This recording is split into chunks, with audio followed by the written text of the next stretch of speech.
Bismillahirrahmanirrahim. Assalamualaikum warahmatullahi wabarakatuh. Innal hamdalillah asyhadu an la ilaha illallah wa asyhadu anna Muhammadan abduhu wa rasuluh. Allahumma shalli ala Muhammad wa ala alihi wa sahbihi ajmain, amma ba'du. Alhamdulillah, hari ini kita sudah memasuki hari ke-15 bulan Ramadan. Di satu sisi kita harus evaluasi apa yang sudah dilakukan selama 15 hari. Apakah kita harus memperbaiki dan meluruskan niat kita, target kita, dan amalan-amalan kita yang lainnya. Bapak Ibu yang dirahmati Allah, dalam Islam, sabar menempati posisi yang mulia dan bukan suatu kebetulan jika Allah memberikan kemuliaan bagi hamba-hambanya yang selalu bersabar. Salah satu sendi keimanan seorang muslim adalah adanya rasa sabar.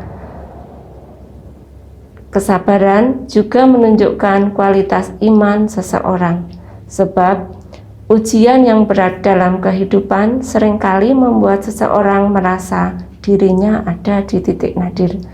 Hatinya galau, dadanya sesak, dan tidak pernah merasa tenang, dan lain sebagainya. Bapak, Ibu, dan saudara-saudaraku yang dirahmati Allah, apakah itu sabar? Secara bahasa berarti al-habsu atau menahan diri. Sedangkan secara syar'i, sabar adalah menahan diri dalam 3 perkara. Yang pertama, ketaatan kepada Allah. Yang kedua, hal-hal yang diharamkan.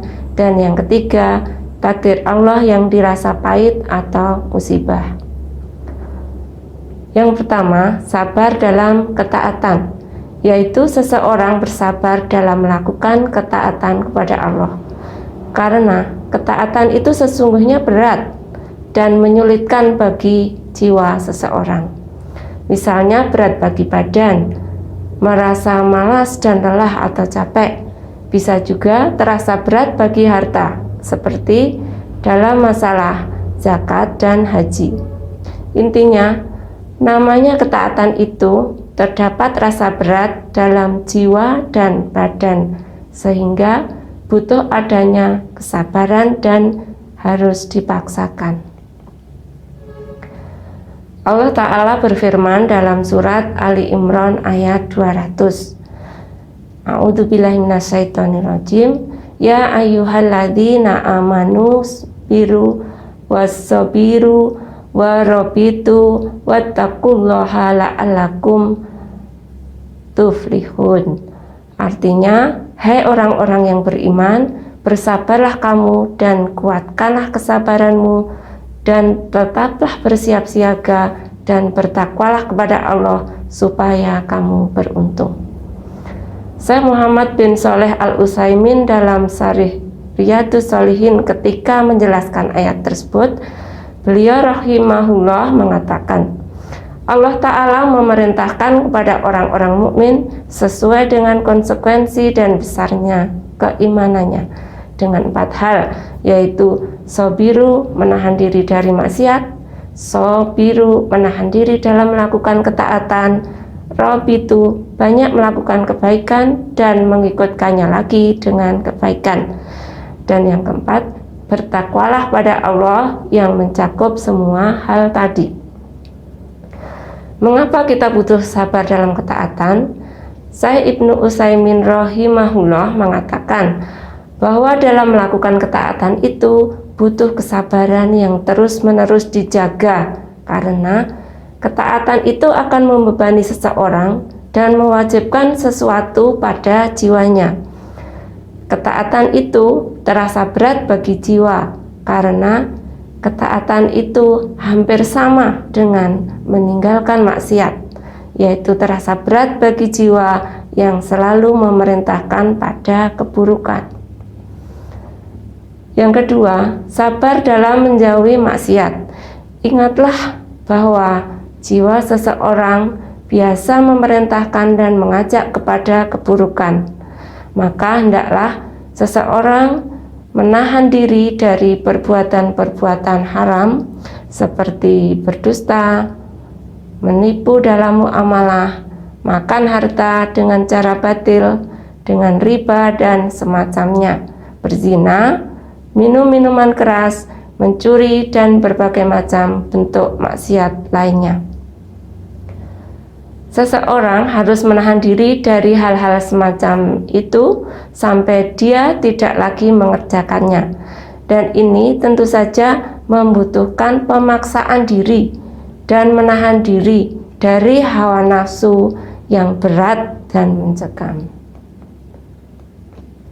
Yang ketiga, sabar menghadapi takdir yang pahit. Ingatlah bahwa takdir Allah itu ada dua macam. Ada yang menyenangkan dan ada yang menyedihkan atau yang pahit. Untuk takdir Allah yang menyenangkan, maka seseorang harus bersyukur. Sedangkan takdir Allah yang dirasa pahit, misalnya seseorang mendapat musibah pada badannya atau sakit, atau kehilangan harta, kehilangan salah seorang kerabatnya, maka ini semua juga butuh kesabaran dan pemaksaan diri. Dalam menghadapi hal semacam ini, hendaklah seseorang sabar dengan menahan dirinya, jangan sampai menampakkan yang berlebihan kegelisahannya, baik pada lisannya, pada hatinya, atau pada anggota badan. Adapun bagi orang-orang yang bersabar, maka kita akan mendapatkan antara lain 4 hikmahnya. Yang pertama, selalu dibersamai Allah dimanapun dan kapanpun kita berada. Dalam surat Al-Baqarah ayat 153 yang artinya, hai orang-orang yang beriman, jadikanlah sabar dan sholat sebagai penolongmu. Sesungguhnya hanya Allah beserta orang-orang yang bersabar. Yang kedua, selalu mendapat pertolongan Allah apapun masalah kita di dunia. Dalam surat Al-Baqarah ayat 45 artinya, jadikanlah sabar dan sholat sebagai penolongmu.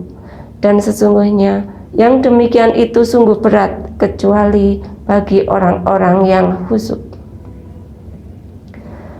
Ketiga, mendapat tempat di surganya Allah. Dalam surat Al-Furqan ayat 75 disebutkan yang artinya, mereka itulah orang yang dibalasi dengan martabat yang tinggi dalam surga karena kesabaran mereka, dan mereka disambut dengan penghormatan dan ucapan selamat di dalamnya. Yang keempat, mendapat pahala tanpa batas dari Allah. Dalam surat Az-Zumar ayat 10 artinya, katakanlah Muhammad, wahai hamba-hambaku yang beriman, bertakwalah kepada Tuhanmu. Bagi orang-orang yang berbuat baik di dunia ini akan memperoleh kebaikan. Dan bumi Allah itu luas, hanya orang-orang yang bersabarlah yang disempurnakan pahalanya tanpa batas. Pada bulan Ramadan ini, kita baru melaksanakan puasa yang harus disikapi dengan sabar. Dan puasa dan sabar adalah termasuk ibadah dan sifat orang beriman yang pahalanya Allah sendiri yang akan memberikan tanpa batas, tidak terhitung bahkan berlipat-lipat. Semoga kita semua termasuk menjadi hamba yang senantiasa bersabar, diselesaikan masalah-masalahnya, dikabulkan doa-doanya, diampuni dosa-dosanya, dicintai dan diridhoi Allah Subhanahu wa Ta'ala. Amin, amin ya Rabbal Alamin. Demikian kiranya yang dapat saya sampaikan, meskipun hanya sedikit, semoga bermanfaat, terutama sebagai evaluasi buat saya pribadi. Kurang lebihnya saya mohon maaf. Mari kita tutup dengan doa kafaratul majlis. Subhanakallahumma wa bihamdika ashadu alla ilaha illa anta astaghfiruka wa atubu ilaih. Billahi taufiq wal hidayah. Wassalamualaikum warahmatullahi wabarakatuh.